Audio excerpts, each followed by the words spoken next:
Hi, it's Scott with OrganiLock. We're here at our test campus.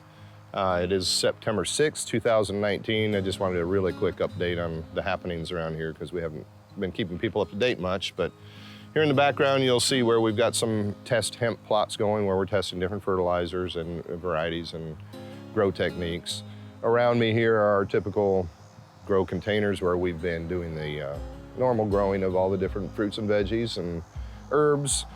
Got grapes behind you here. We just pulled off about 10 gallons of juice and another couple of gallons of jelly, so that's been a lot of fun. But we're gonna go take a walk inside, get you all caught up on what we've been doing here, especially with hemp and the fertilizers and bug sprays and all the things that are so important. We're gonna talk about that in there as well. So let's take a walk inside. All right, so here we are in the high tunnel. And what you're gonna see is a lot of mother plants for hemp because we are now licensed processors and licensed growers of hemp. And we're gonna talk more about that near the end, but let's just take a quick walk through.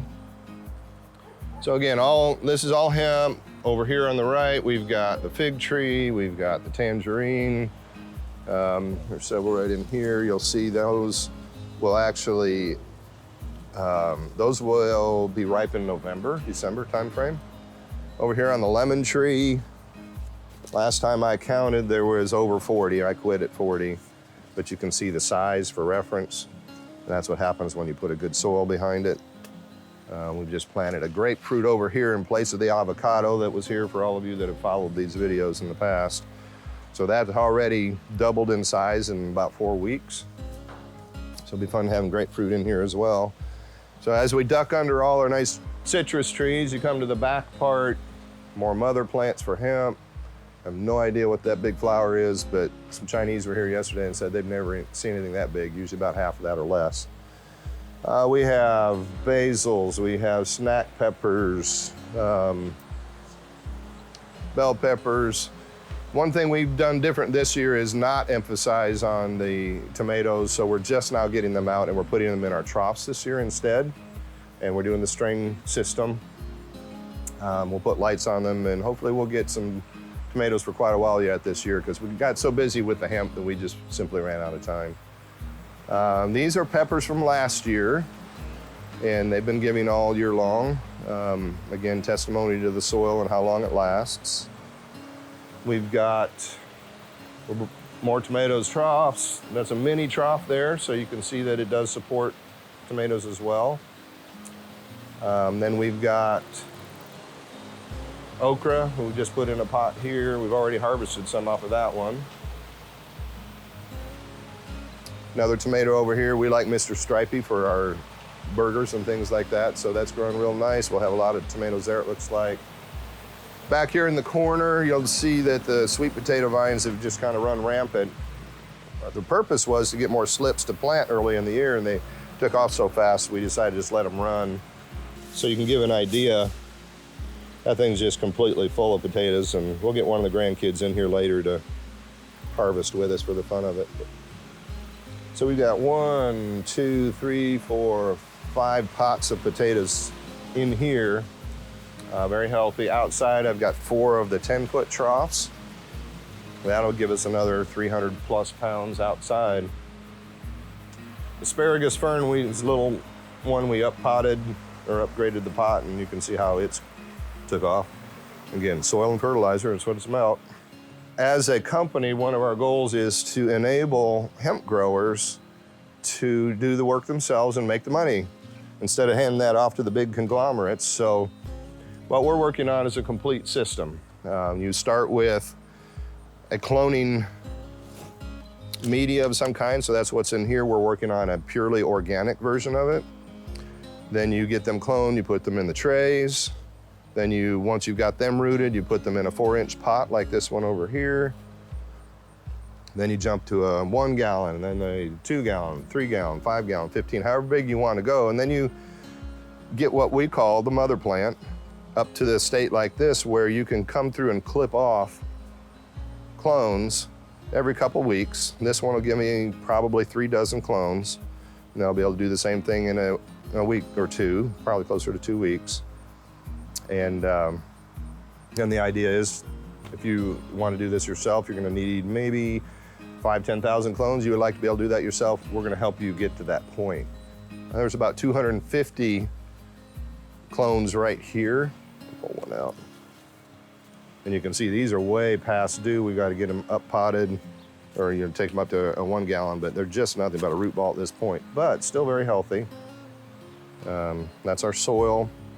It's our fertilizer. One thing that you're gonna notice in here, we have no bugs, we have no mildew because of the fertilizer product we're about to talk about. We'll keep them going through the winter because what we want to do ultimately is to grow these to where we can let them flower, and then we will actually make the CBD oil out of that. So that's the equipment we'll work on later this year. But the idea for us as a company is to empower you from cloning, or even heating your greenhouse using the waste from your clone or your stalks from your last year's crop, be able to grind that up and use that heat for your greenhouse, so you can then go through the whole process, supply your needs, take it through to the far end to where you can actually do the extraction and keep the money for yourself in total control. So what we're doing is following the wood miser model that we did with the sawmills, and I think it's going to be very successful. So I know I'm running on a little bit here, but let's talk very quickly about why this greenhouse looks so lush. Because our experience is this time of year, it's tough to have a greenhouse that looks nice. You've been fighting bugs, you've been fighting high humidity and moisture and in the soils, mildew, all that sort of stuff. And as we just went around here, you can see we don't have any of that. And it's because of this product we've been working on. It's been a couple of years now. We're gonna call it OrganiLock All-in-One Plant Food. It's derived from factory farm animal tissue. So we get a responsible resolution to the animals that gave themselves for us. We turn that tissue into something usable then to go through onto the vegetation cycle, for whether it's fruit or vegetables or hemp or whatever. So what we mean by all-in-one is it does 4 things. Of course, you can use it, you reduce this in size, typically about a 1/2 ounce to the gallon ratio, and then you would just pour it on your plant and you would fertilize the roots. Or you can put it in a spray bottle and you can spray the plant, foliar spray, and it feeds nicely that way. Well, the 2 other side benefits of foliar spray is it leaves a residue on the leaves that keeps mildew from growing, and it kills the small bugs like spider mites and aphids. It just runs them off. They don't like it. They leave. It kills the ones that are there. And then you get what you see here and what you saw through the whole place. No mildew, no bugs, extremely healthy plants, and only one product to mess with. So that's what's getting ready to roll out in our product line. It's tremendous.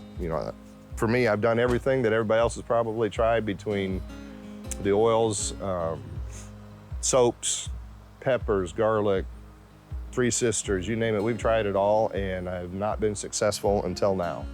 And proof is in what you've just watched. So, as you look around here one last time and you see how lush everything is, it's all about creating a soil product that feeds microbes, which is what we do here, and then the fertilizers and the products to resist mildew and bugs, and then you get this environment. We'll be following up more. You can look for more videos on OrganiLock that'll be far more professional than this one, but I just wanted to do an update this time of year and let you know what's been happening.